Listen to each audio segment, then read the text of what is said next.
En esta presentación vamos a ver los temas relacionados con la fisiología del músculo. El 40% del cuerpo humano aproximadamente está constituido por músculo esquelético. Otro 10% es músculo liso y músculo cardíaco. Esto va a depender de la constitución del organismo de cada persona.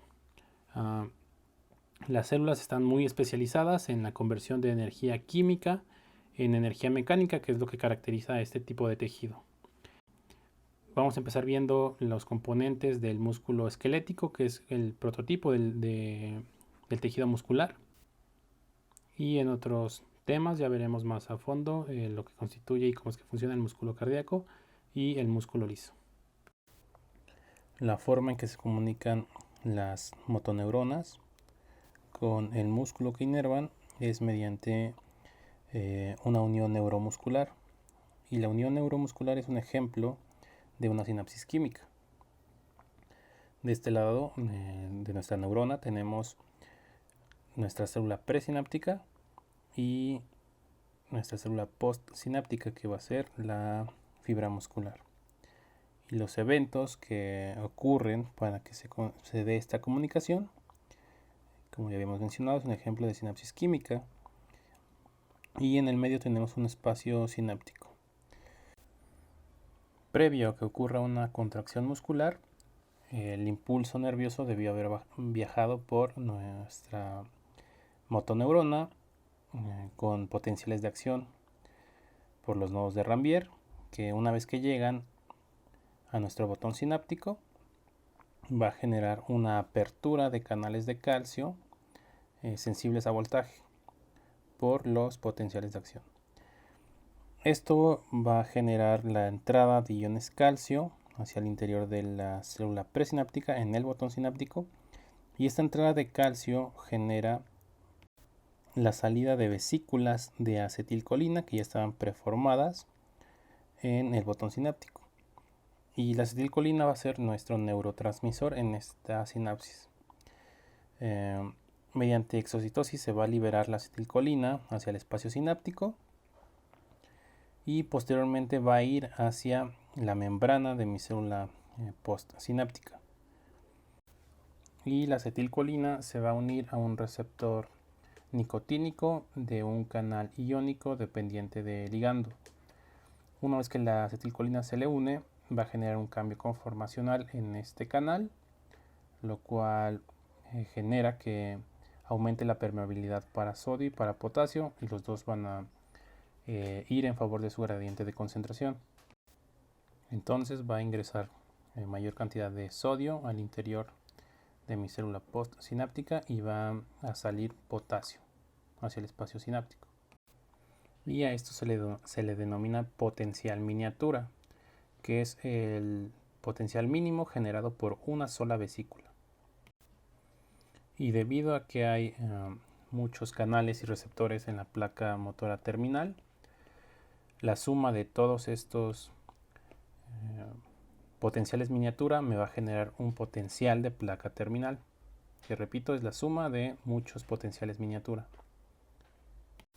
Y el potencial de placa terminal no es un potencial de acción, debido a que tiene un voltaje de menos 50 aproximadamente, pero sí me va a permitir la despolarización posterior de otras fibras musculares adyacentes que sí van a generar potenciales de acción.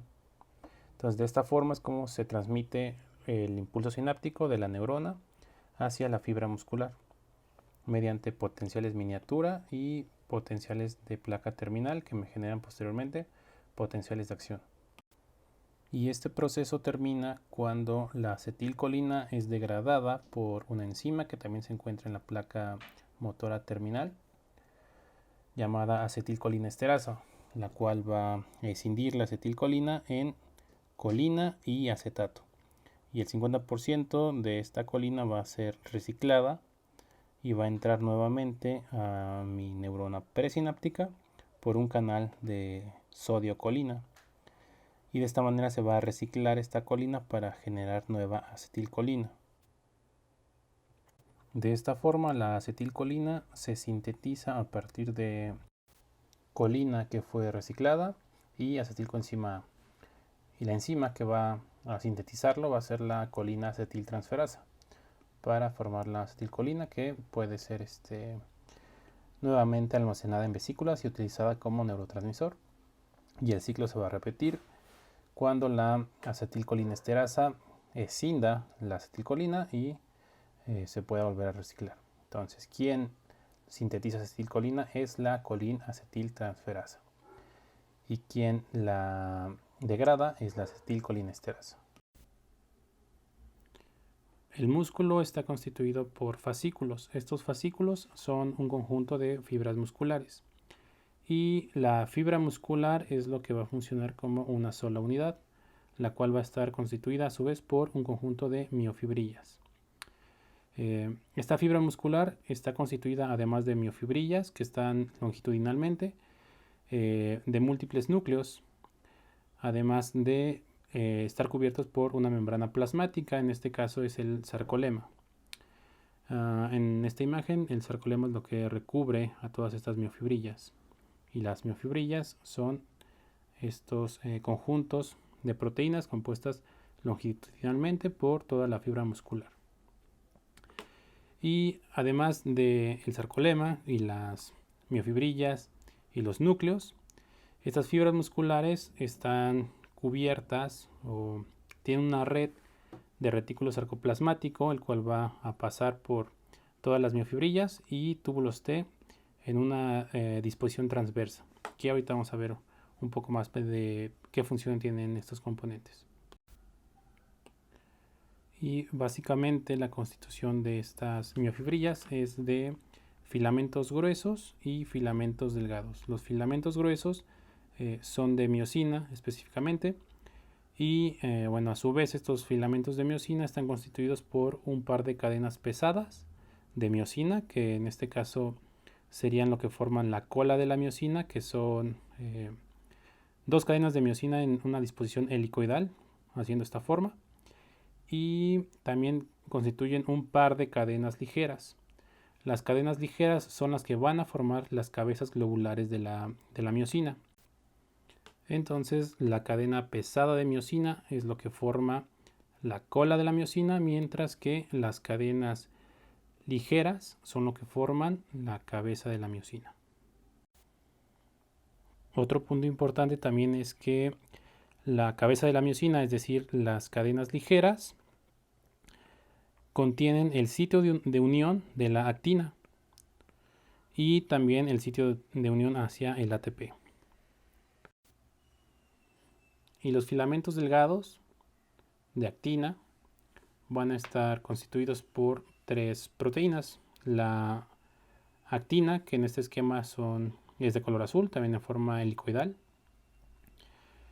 La tropomiosina, que estas tienen relación en cuanto a que la actina en una contracción muscular se va a unir con la miosina en su sitio de unión, pero en un músculo relajado la tropomiosina va a bloquear esos sitios de unión con la actina y miosina.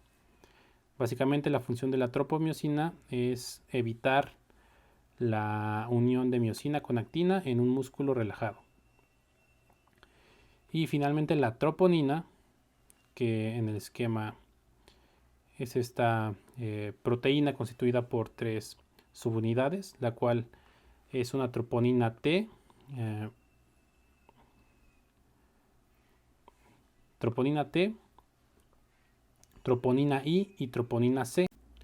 Entonces la troponina T, que es T de tropomiosina, es la subunidad de la troponina que va a unir a los tres complejos de troponina con la tropomiosina, por eso que se llama troponina T.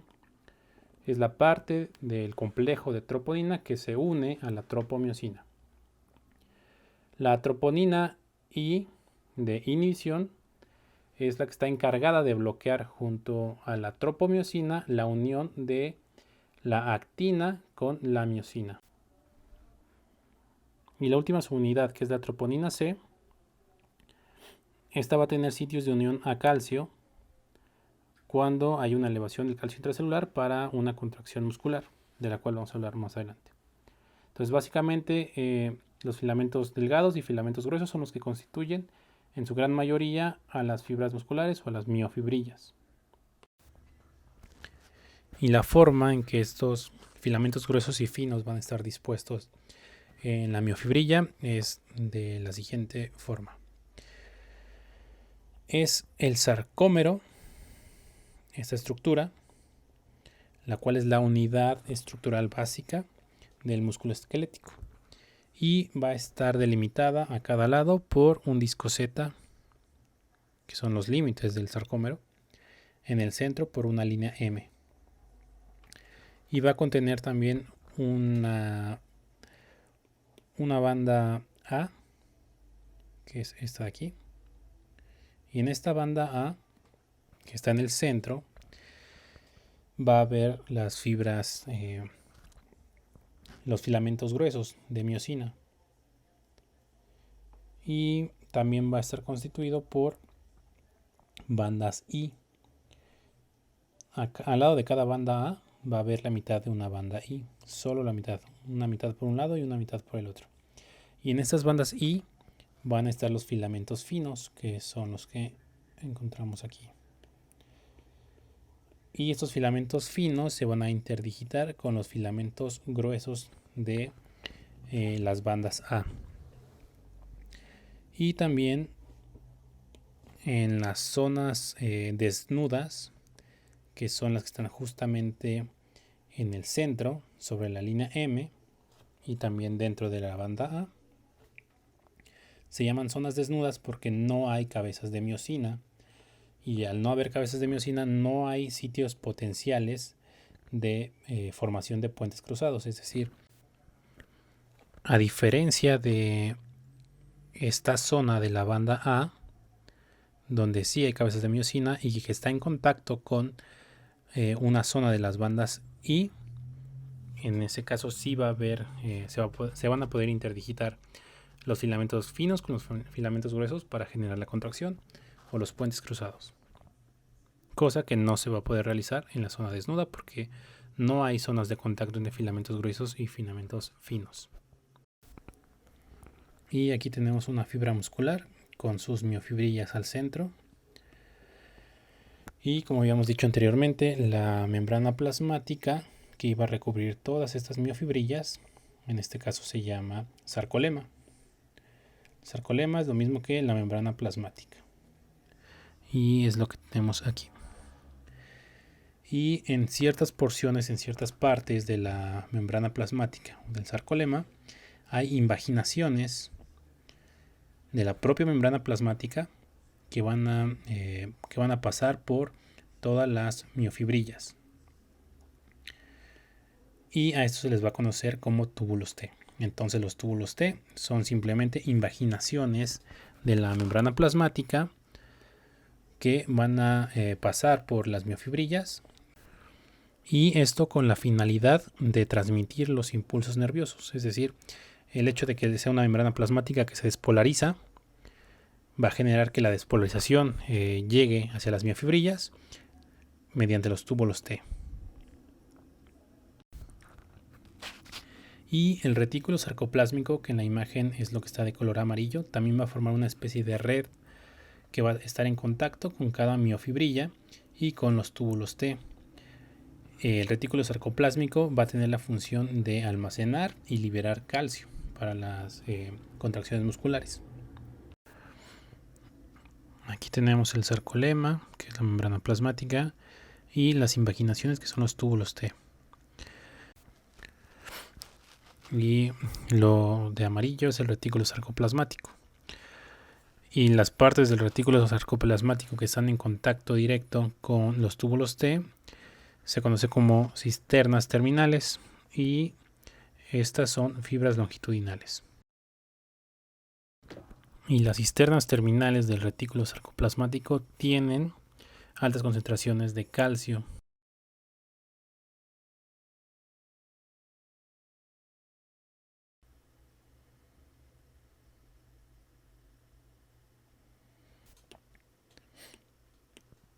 Y este esquema es lo mismo que este. con el retículo sarcoplásmico y, como dijimos, esta zona era la cisterna terminal, la cual iba a contener grandes concentraciones de calcio. Y previo a que se genere una contracción, se debe de transmitir el impulso sináptico a través de la membrana plasmática o del sarcolema. Y como ya habíamos mencionado, se transmite a través de los túbulos T, que es lo que tenemos en este esquema. Y en los túbulos T vamos a tener estas estructuras que son los receptores de dihidropiridina. Estos receptores de dihidropiridina se van a activar cuando el potencial de acción que se conduce por el sarcolema y a su vez por los túbulos T activan este receptor de dihidropiridina, el cual está ligado a un canal de liberación de calcio. Entonces una vez que el receptor se activa, abre el canal de liberación de calcio, también llamado canal de rianodina, para que el calcio que está concentrado en las cisternas terminales del retículo sarcoplasmático se libere del retículo y posteriormente se genera la contracción muscular.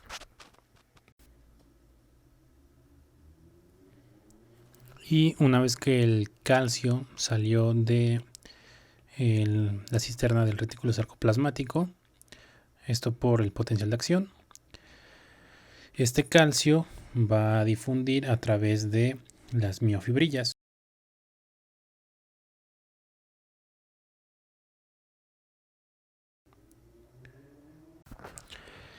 Y en este esquema se puede ver mejor cómo es que funciona el movimiento del calcio una vez que sale del retículo sarcoplasmático, de las cisternas específicamente. Va a haber ahora un aumento en la concentración de calcio en las miofibrillas. Se va a difundir por todas las miofibrillas para generar la contracción muscular. Una vez que se genera la contracción muscular y se hace uso de este calcio, va a regresar nuevamente al retículo sarcoplasmático por bombas de calcio. Además, dentro del retículo sarcoplasmático hay una proteína llamada calsecuestrina, que es la que va a mantener unida al calcio dentro del retículo. Debido a que esta tiene mayor afinidad por el calcio, es una de las razones por las cuales mantiene el calcio dentro de el retículo sarcoplasmático. Entonces, cuando el músculo está relajado, las concentraciones altas de calcio se mantienen en el retículo sarcoplásmico, pero en el líquido intracelular o miofibrilar va a estar reducido. Eso cuando el músculo está relajado. Y durante la contracción se tiene que liberar el calcio, lo que va a hacer que aumente las concentraciones de calcio en el líquido intracelular.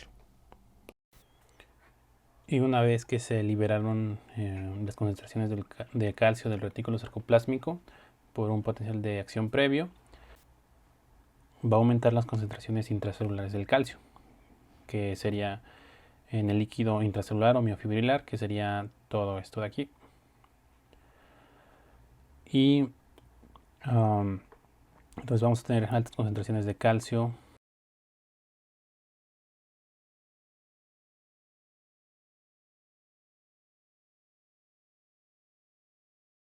aquí.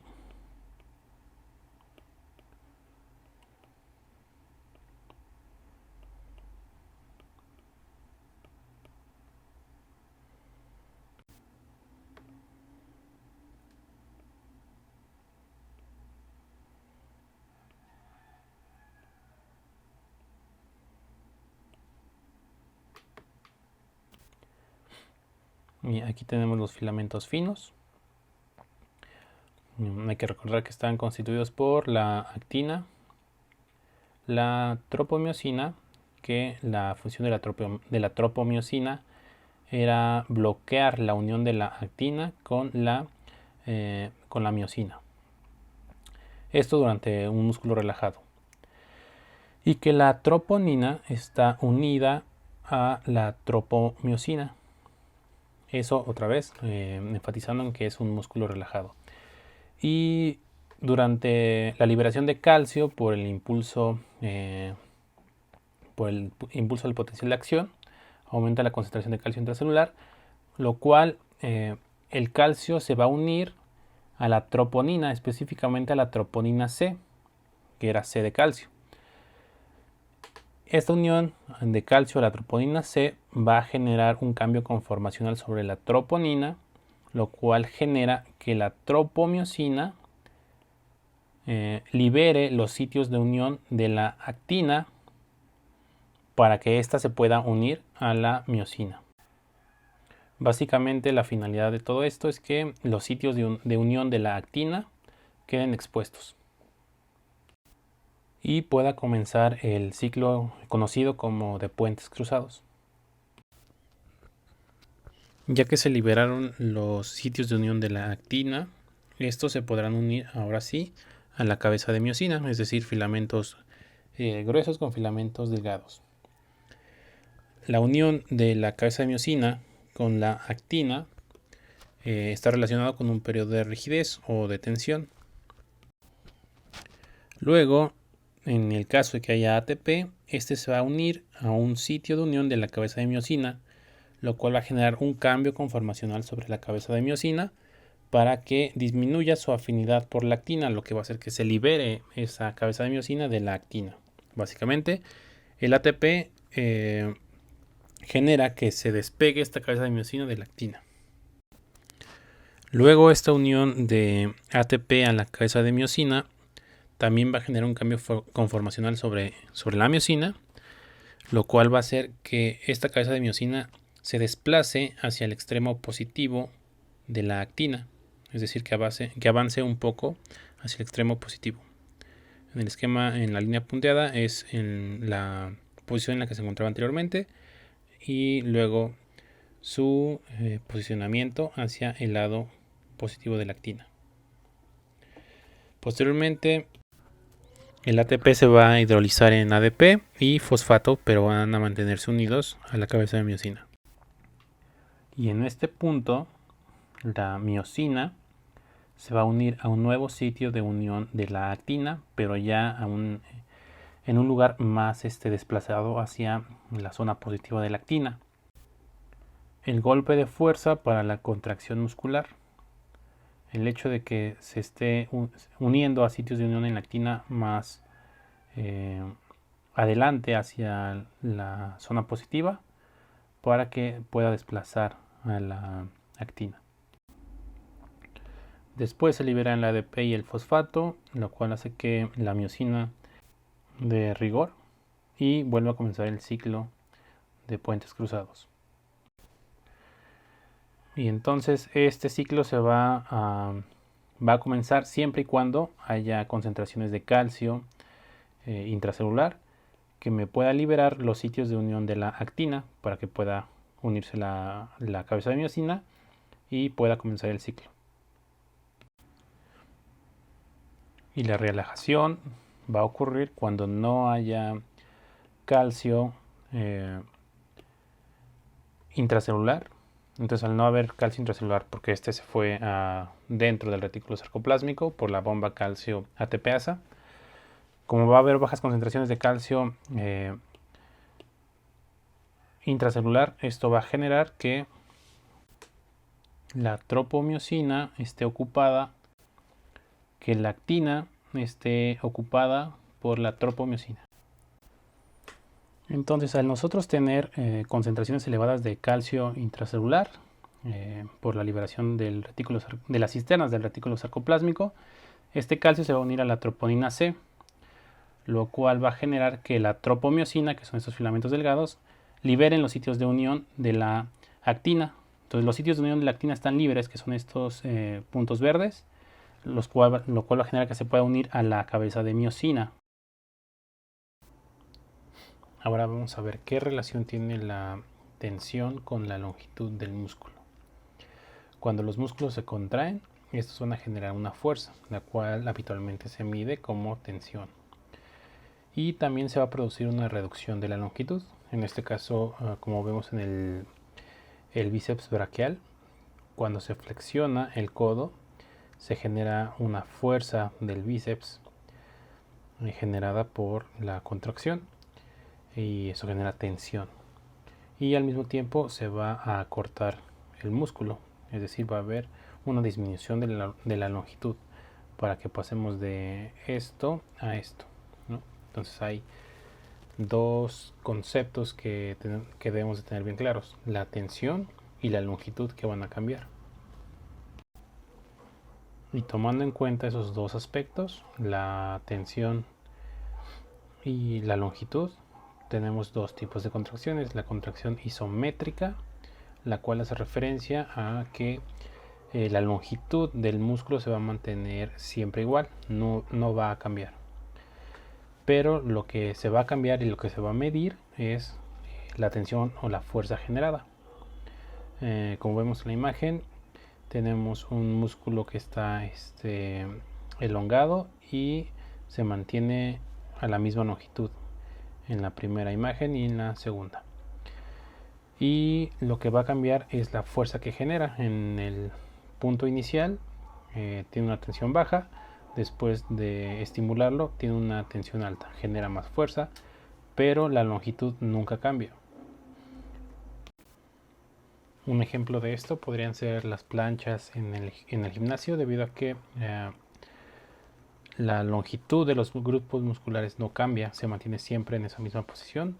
Sin embargo, la tensión se sigue generando, así sigue generando fuerza a cada grupo muscular, pero sin cambiar la longitud.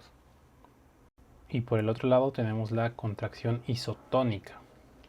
Esto hace referencia a un tipo de contracción en el cual la fuerza o el tono generado, la tensión generada, no va a cambiar, va a ser constante. Lo que va a cambiar es la longitud del músculo.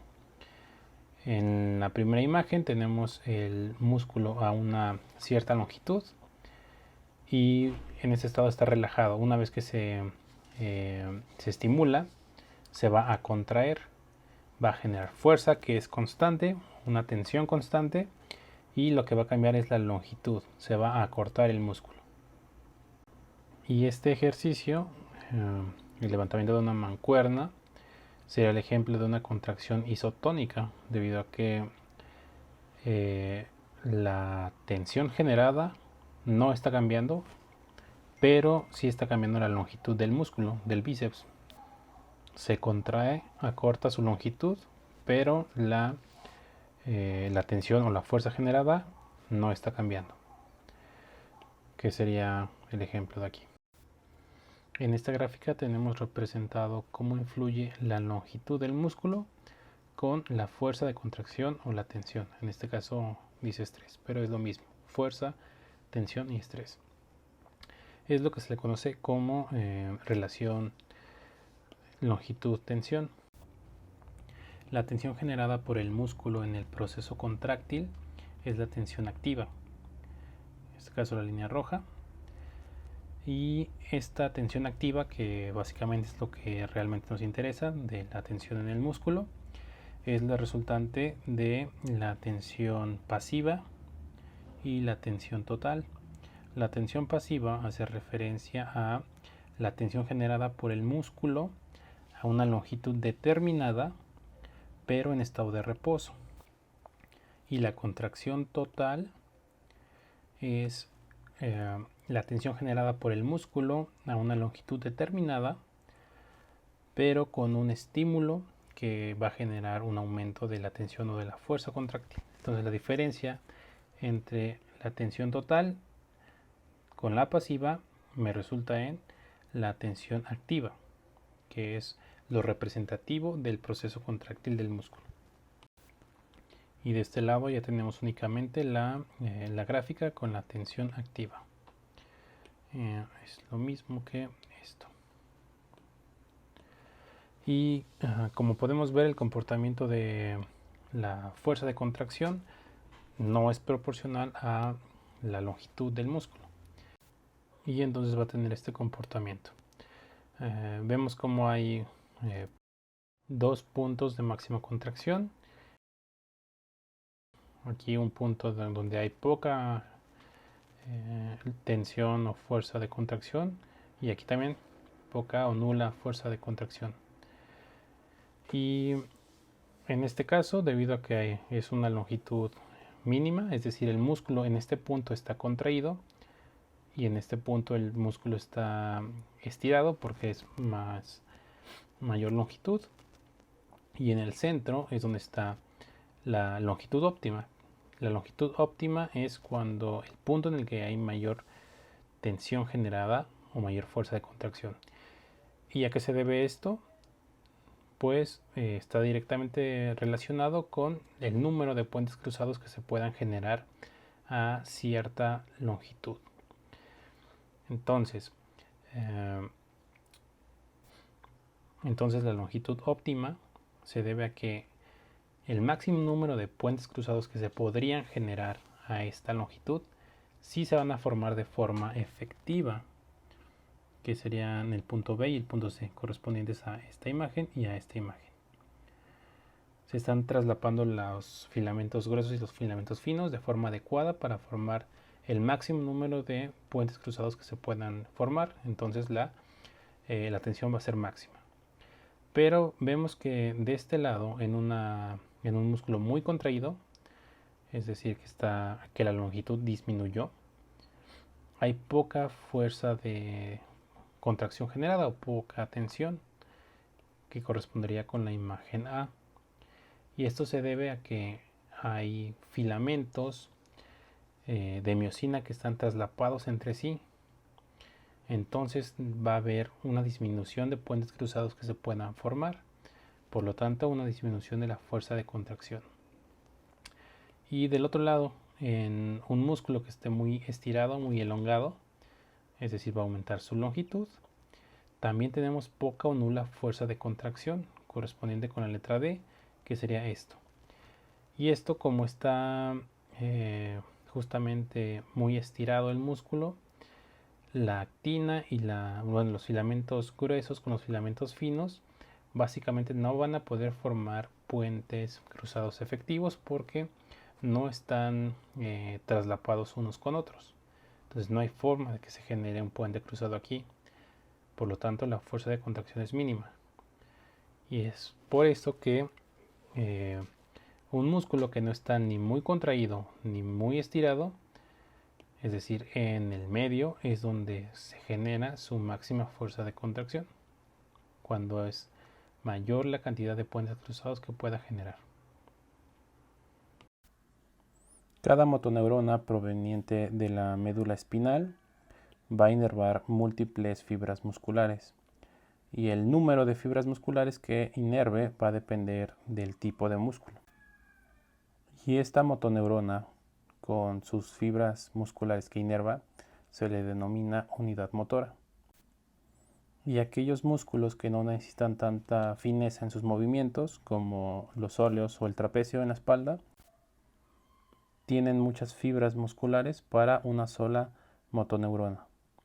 Y en aquellos músculos pequeños que requieran de mayor fineza en sus movimientos, como los músculos de los ojos o los músculos laríngeos, van a tener pocas fibras musculares para pocas motoneuronas. Entonces su unidad motora va a estar constituida por menor número de fibras musculares, lo cual va a permitir un mejor control en los movimientos.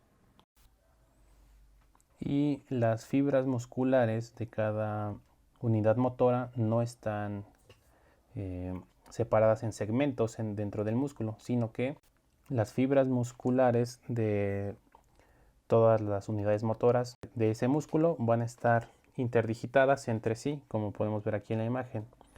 Esto genera una sumación de las contracciones de cada unidad motora.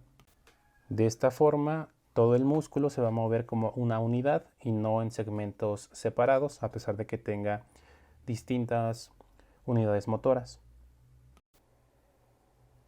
La sumación espacial es el reclutamiento de mayor número de fibras musculares y por lo tanto de unidades motoras para aumentar la fuerza de contracción. Cuando el sistema nervioso central envía impulsos débiles a las unidades motoras, se van a activar solamente las unidades motoras pequeñas, que tienen una fuerza de contracción menor. Y cuando el sistema nervioso central envía impulsos de mayor magnitud, se van a activar las motoneuronas y por lo tanto las unidades motoras con sus fibras nerviosas de mayor tamaño, que a su vez también tienen mayor fuerza de contracción. Y de este lado tenemos la sumación temporal. En la gráfica tenemos la frecuencia de contracciones y la tensión o fuerza generada por estas contracciones. Al inicio, en una contracción simple se genera cierta tensión y el músculo vuelve a relajarse. Pero conforme vamos aumentando la frecuencia de las contracciones, podemos ver que el músculo ya no regresa a relajarse, sino que la contracción nueva se suma a la contracción previa y la tensión generada va en aumento. Y sucede así mientras vaya aumentando la frecuencia de estas contracciones. Entonces, mientras más rápido se contraiga el músculo, se va aumentando la tensión generada. Y al mismo tiempo se imposibilita que el músculo regrese a un estado de relajación. Y habrá un punto en el cual, y esta tetanización se va a deber a que hay una alta concentración de calcio en el citoplasma de la fibra muscular. Hay que recordar que para que se genere una contracción, los potenciales de acción deben llegar a los túbulos T, los cuales generan que haya una salida de calcio del retículo sarcoplásmico hacia el citoplasma. Entonces esto aumenta en la concentración del calcio, es lo que me genera la contracción muscular, solo durante cada potencial de acción. Pero en aquellas situaciones donde el calcio continúe en una concentración alta en el citoplasma, a pesar de que no haya impulsos nerviosos, me va a generar esta tetanización, porque el calcio continúa elevado en el citoplasma.